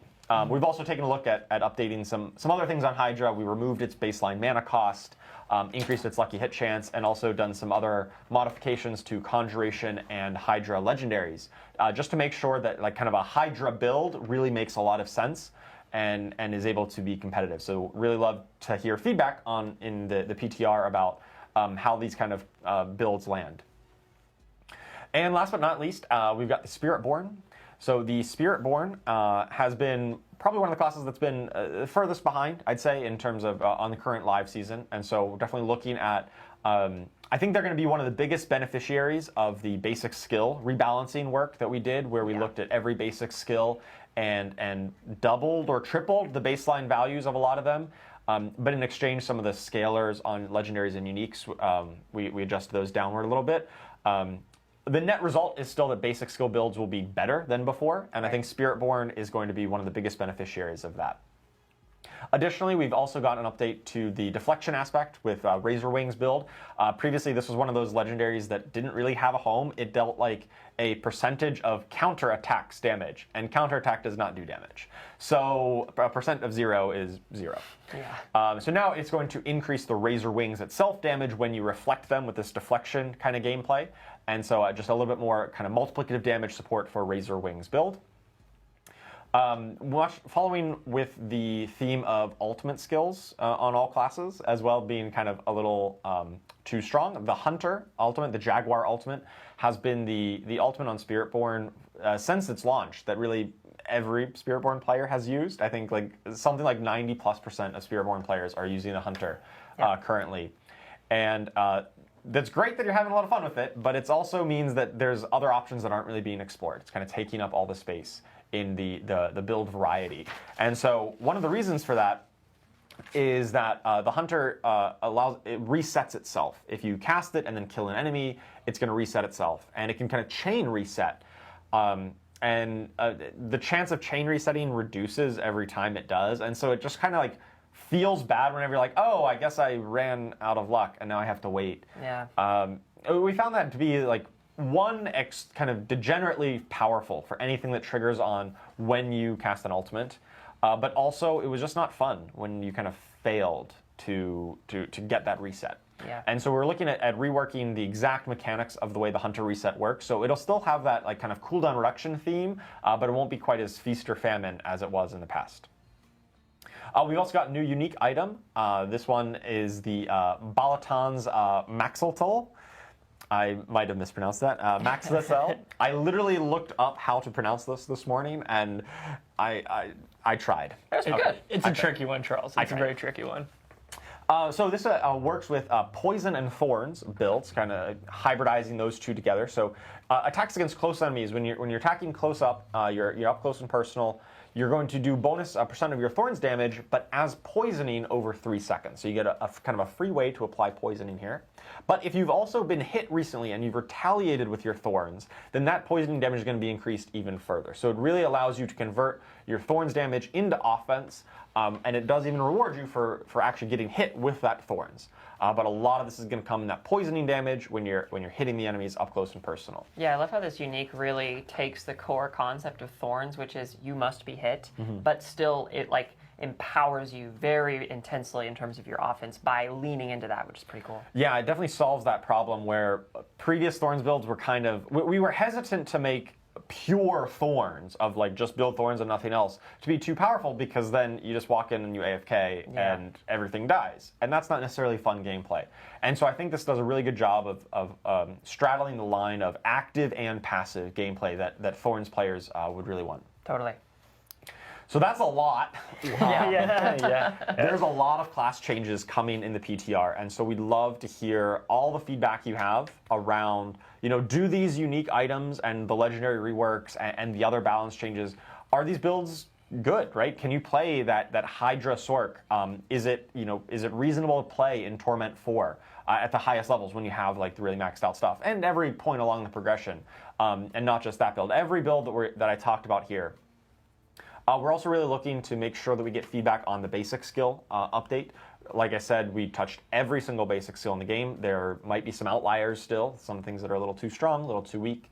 And as we're going to be doing similar passes and looking at other kind of categories of skills on the skill tree, we'd love any kind of feedback on kind of exactly where they land so that we can help and inform future balancing as well. And finally, just wanted to make sure that we really are focusing on kind of shifting up that very top of the meta. I talked a lot about some nerfs to the really overperforming builds, specifically Overpower, because we do want to make sure that Season 9, you don't feel like, oh, it's all the same builds all again at the top of the meta. For the third season in a row. We really don't want that to be the case. We want to make sure there's new options for players who really want to push the limit of their character, and it's not just the same thing over and over again. Totally. Wow, well, Charles, take a bow. That was an incredible section. I mean, players are going to have a ton to chew on in the PTR. That is an absolute smattering of content. Are you surprised he pronounced everything correctly? I mean, you nailed it. I was ready to razz you on Spiritborn Unique again. I'm like, oh, man's been practicing. That's fantastic. So yeah, patch notes and the blog do hit following the stream. So if you missed anything in any of the sections, we will have those available following the streams. You can get in and really get into the nitty-gritties of all those changes. But we do have some more changes still coming that are going to affect the entire game. So Aislinn, I know we've got some systems. We kind of teased it. Dan sort of touched on it at the start of the stream, but we can finally get into it. What do you have for us? Yeah, let's talk about systems, guys. So the first one I want to talk about is the the seasonal activity variety. That's the next one. So something we saw in Season 8 was we added seasonal currency to the lair bosses. And it was for the Season of the Boss, which we really ended up liking. The reason we like it a ton is because it touches all parts of the game. Like, you need to go to a bunch of different places to actually get lair keys. And so if lair bosses in the in-game are a thing that provide access to seasonal progression, that kind of naturally disseminates out to the entire game experience, which we really, really liked. So we actually want to keep that going forward, and we'd like to use that on top of any other ways that the player can earn seasonal reputation or seasonal currency in a given season. And the same is true not just in Torment, but across the entire game through elites and bosses granting seasonal reputation. Whenever you kill any elites or any boss in the game in Season 9, you are going to earn seasonal reputation. And this is tying directly into that problem we were having where, you know, we felt really pressured to go to Apparition Incursion. We love the seasonal content, and we love the Heraldric Strong Rooms, and we love all the new amazing Nightmare Dungeon updates. But we also want to make sure that if you end up finding yourself in Helltide or in a stronghold because you felt like it, you're actually earning progress, and the game's rewarding you for playing it, basically. This makes me so happy because I'm a very scatterbrained player. I'm always, you know, I'm going to do this activity, then this one, then this one. But now I get to feel good all the time. Yeah, that's the hope. So thank you for that. That's awesome. Of course. Yeah, so that's the hope with this update. And I just want to reiterate, there are still going to be really powerful and good ways to earn seasonal reputation and currency, specifically through interacting with the season. These are on top of all of that other stuff, so that you can just go do a bunch of cool stuff. So yeah, that's that, and let's talk more about the Nightmare Sigils and what's coming with that. So we talked a little bit about it when Dan was talking about this, and I actually want to preface this section with something that's not listed here, but I think you guys might want to know. You can now teleport to Nightmare Dungeons from inside a Nightmare Dungeon. We wanted to make that update just a quality of life change because this was Season of the Nightmare Dungeon, so there you go. It's going to be a lot smoother to go from Nightmare Dungeon to Nightmare Dungeon in Season 9 and going forward in Diablo 4. Very happy about that because it was kind of annoying to have to leave the dungeon and then go to the next one, but that's no longer a thing. Okay, with that out of the way, let's talk about these new affixes and what's so cool about them. So, in live right now, there were only 2 positive affixes in the game. There was like an experience affix and a gold affix. And that ended up getting pared down over time. And we kind of wanted to take a step back and be like, how can we inject a lot more depth and ways for you to find what you're actually looking for in a Nightmare Dungeon? And so what we decided and landed on was we wanted to make a lot more positive affixes, and we wanted to assign a rarity system to them so that sometimes when you crafted or found a Nightmare Dungeon sigil, you'd get really rare ones that were really powerful, and other times you'd get normal ones, but ones that might give you a specific kind of reward, which can be really useful. And so here, for example, we have the Heraldric Materials Reserve. This one gives you a smattering of different resources that you might need. So if you find yourself low on Forgotten Souls or other kinds of resources, you can specifically go to this Nightmare Dungeon and stock up on that stuff. And we have some other affixes like that, for example, specifically gems or different kinds of gems, which also helps you stock up on whichever kinds of gems you might be needing. And then there are, of course, still the experience one and the gold one and a lot of other miscellaneous affixes that will just, hopefully be really fun to just go in and poke around and pick which ones are the best for you.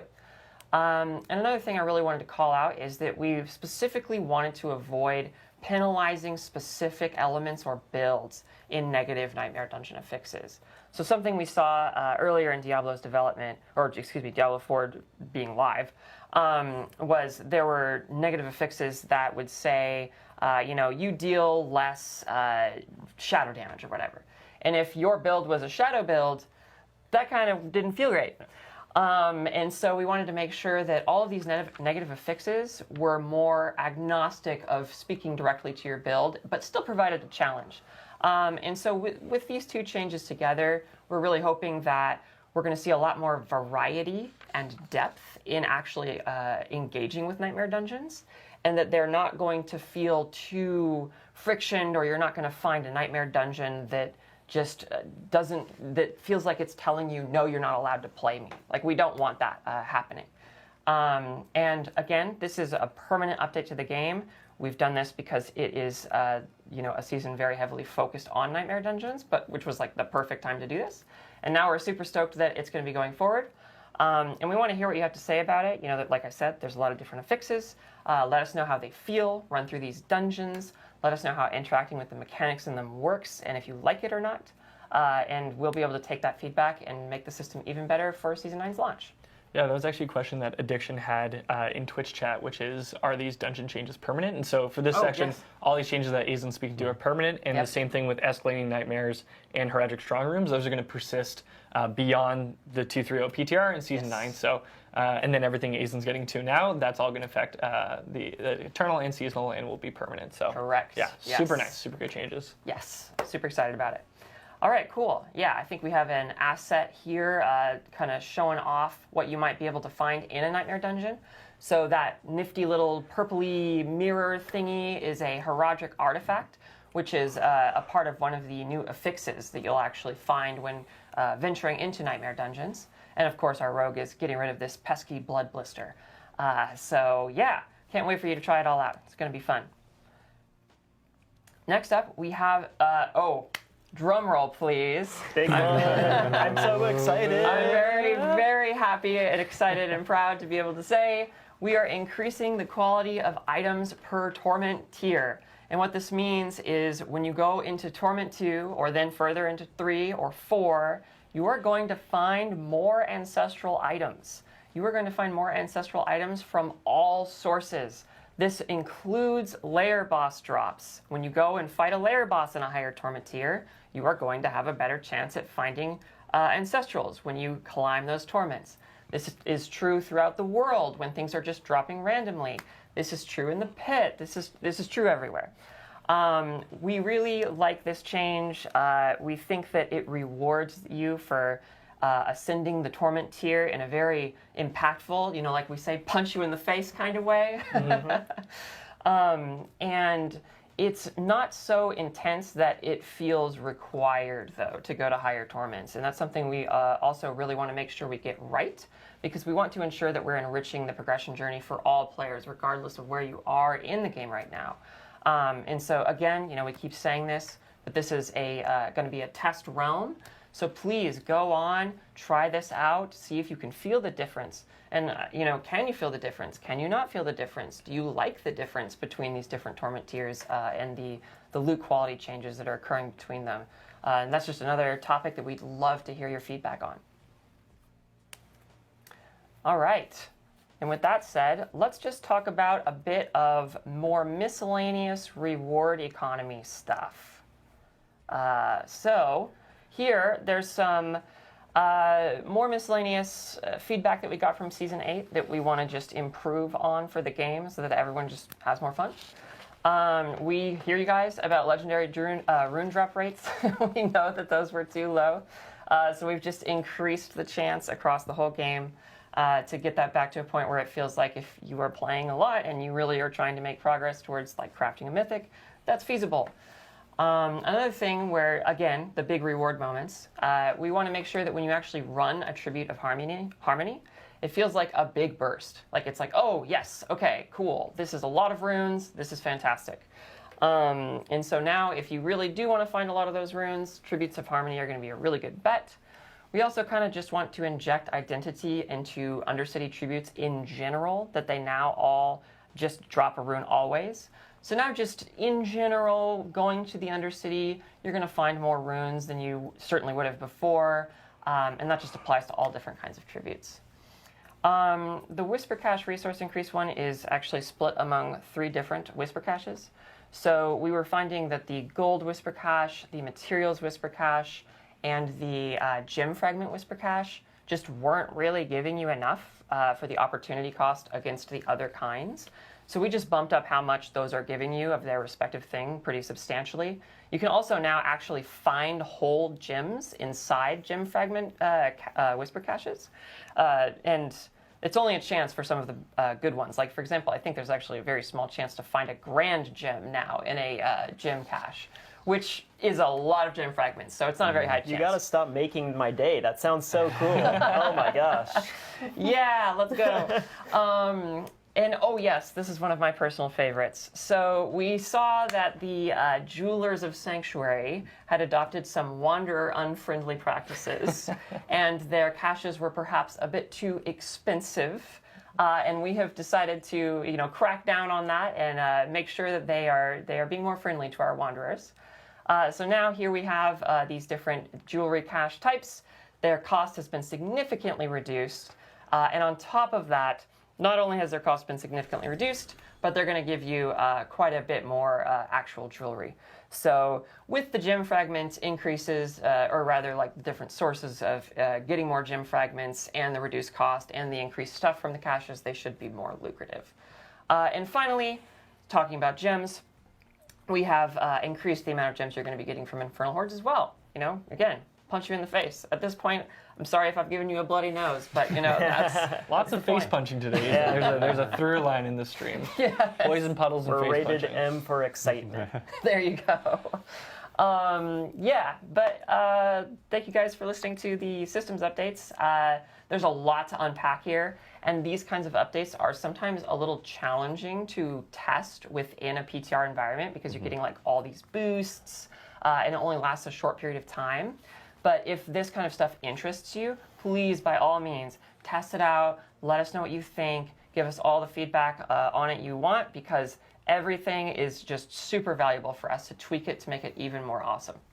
Yeah, like as Dan said, Dan did, as I'm citing Dan, one of the things he said is like, now is the time that we can turn the knobs and really juice things up. So definitely go in and like take your time with a lot of these changes. Some of them might not feel, impactful at first, but like really get a feel for how things have shifted, because there are so many different components in this PTR that it's gonna, there's a ton of different influences from all the different areas of the game. So that's really exciting, Aislinn. I'm super excited to check those things out, get some more jeweler caches. Yes. Yeah, that'll be great. Yeah. So the 230 PTR, so some just general reminders for everyone watching. It's going to be exclusively on PC BattleNet, and it'll be available from May 27th until June 3rd. So get in, test it out. Please give us your feedback. The PTR forums, the Diablo IV PTR forums will be open. That'll be the best place for you to drop your feedback. Of course, we will be monitoring our socials as usual, but we will be definitely looking into the forums to get most of the feedback there. The PTR boost will be available right outside of Kyovashad. Marak, our favorite dancing demons there. Marak, he's got to be getting fit for the summer. His offerings are so diversified this time around. Like, you can really segment out between seasonal currency into the different like item caches. Like, there's a lot of great custom boost that you can get from Marak. So he is there. He's in Kyovashad. He's happy to see you, as always. And give us your feedback on the PTR forums. We're really looking forward to it, but definitely get in there and test and give us all your feedback. And with that brings us to our Q&A portion of the stream. So hopefully you've been dropping your questions in Twitch chat. We're really excited to get into it. But first off, we do want to take a moment to address our first question, which is, what are we potentially doing about Reliquaries? So this is our first stream since Season 8 launched with the Reliquary. It was our team's first big swing at changing the battle passes in a big way, bringing in different rewards, more enhanced rewards, giving some more choice to the players. We have heard your overwhelming feedback. We know that this is a system with some mixed feelings. And so the team is working very hard in the background. We are looking to bring some more things into the Reliquary to really give you some of that value. And, this is something we've been talking about a lot. Thank you all for the feedback on it. We've been reading that, across forums and socials ever since the season launched. And do note, we do have an event Reliquary that is coming up around the corner. So in a couple weeks, pretty soon, you'll get another event Reliquary to dig your teeth into, but it is something the team has noted. We don't have a timeline on it, but it is something that we will implement in the future. So thank you again for that. Additionally, with Season 8, we also had the Berserk collaboration, which, like, Aislinn, I know you've got the Brand of Sacrifice on right now. Like, yes. You're a huge Berserk fan. I became a fan once we started the IP collab. It's been really fun seeing all the like Guts and Griffiths running around in game.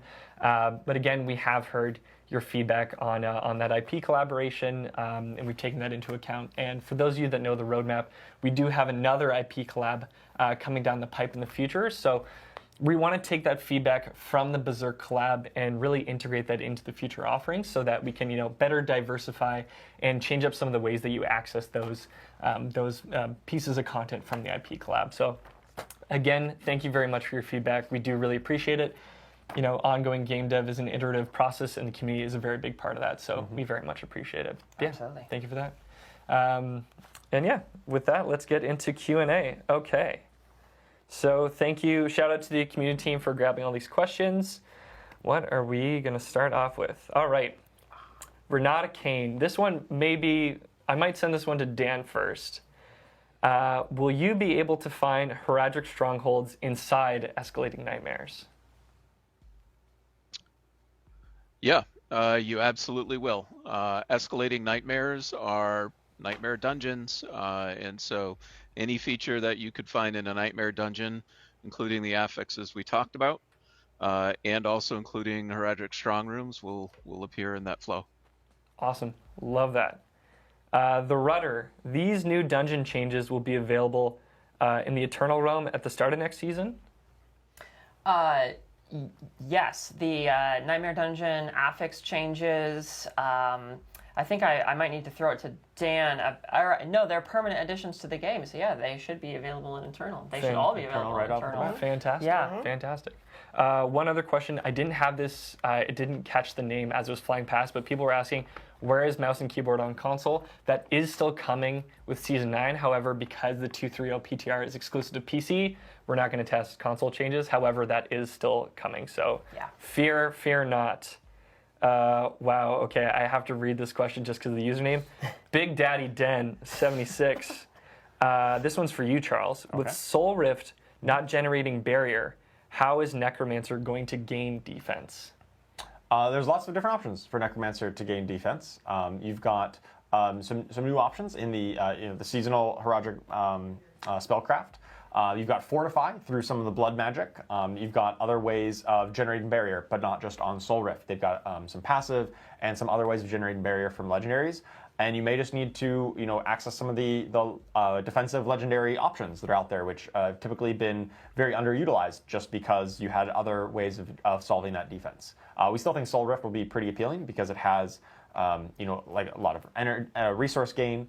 But if you really want pure defense, then maybe look at some of the blood skills. Maybe look at Bone Storm instead, which still has a large damage reduction component attached to it as well. Right. Fantastic. Mippy, are there any updates on tempering and masterworking?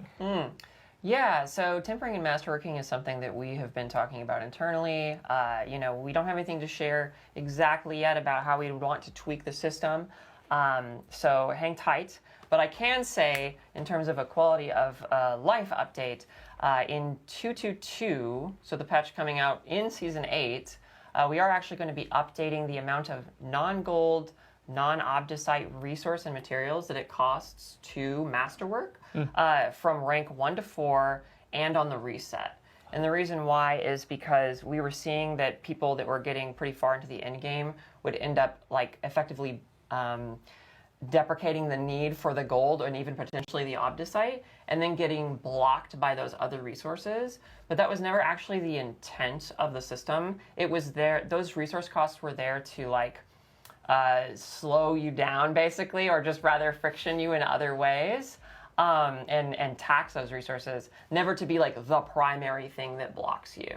And so we don't want that to happen. So we've pulled back pretty significantly on how much that actually costs. Yeah. But beyond that, stay tuned as we keep filtering through feedback, and please keep giving us feedback.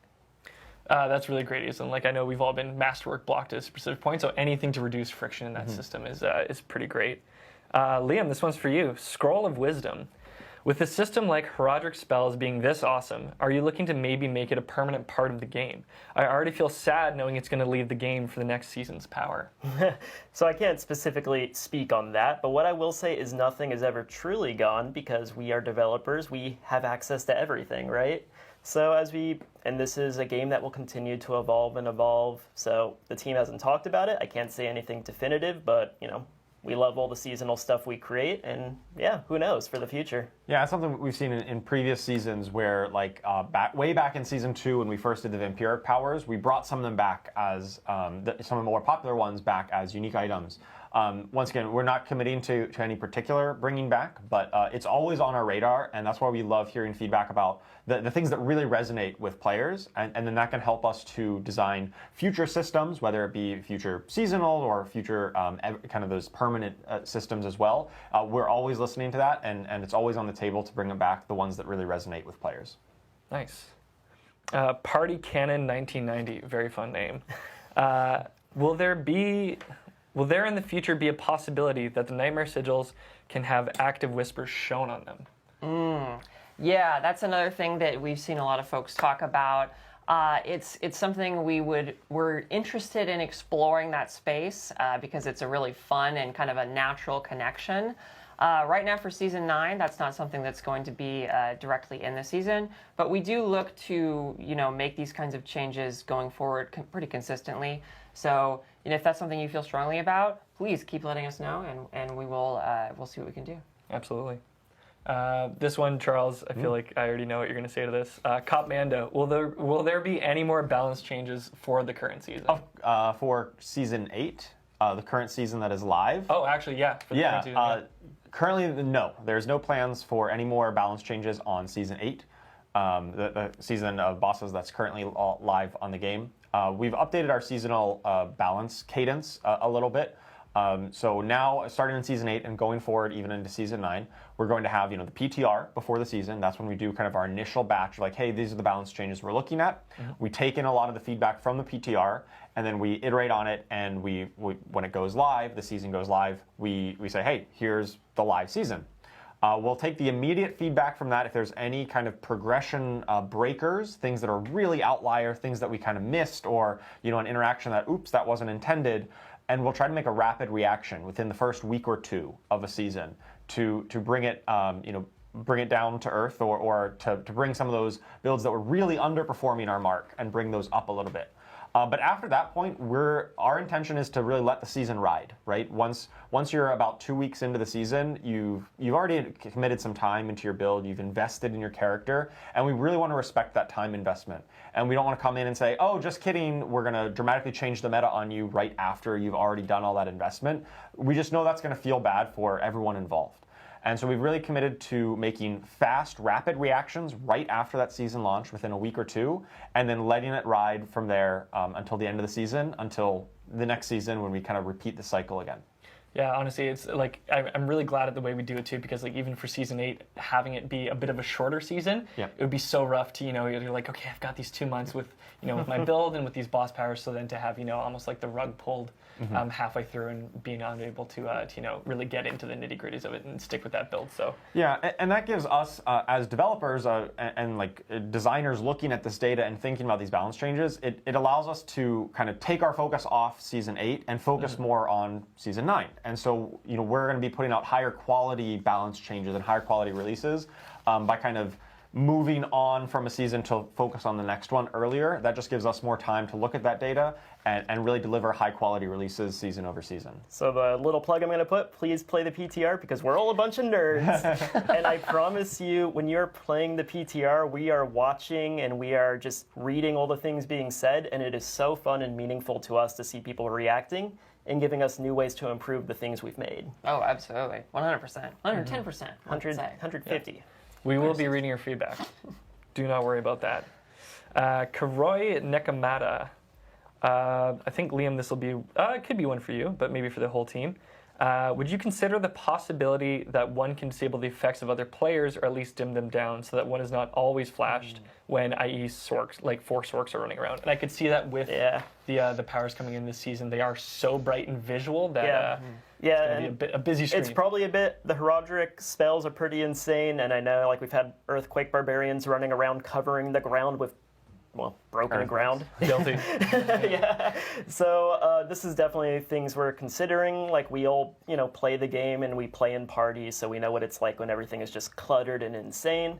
I can't speak to broadly everything. I've heard bits and pieces. You could talk about that, Charles or Aislinn. But I know with the Herodric spells, we are making use of some tech to do that on some of the powers, such as with the pets, the cosmic anomalies. You're not going to see 100 cosmic anomalies floating and going everywhere. They're going to be kind of dimmed out, very similar to like the Necromancer minions. We'll be using that kind of thing for them.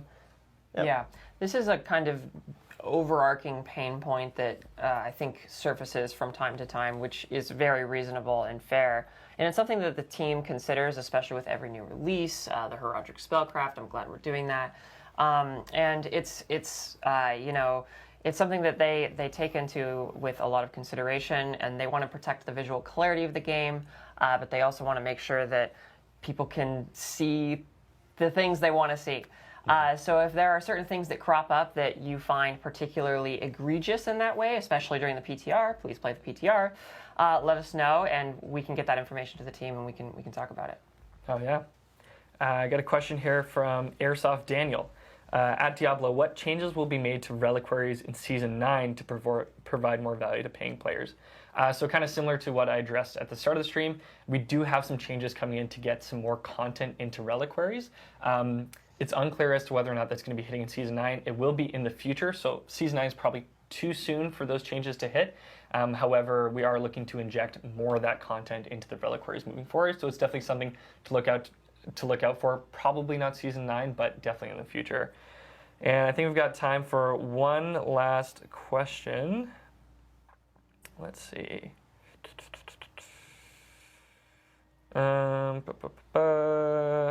Ice Panther. This one's for you, Charles. Are you bringing out any more new items, ancestral or mythics, into the new season? So for the new season, we're going to be releasing one new unique item per class, the ones we highlighted on stream here. No more, there's no additional items, unique or legendaries that we didn't talk about.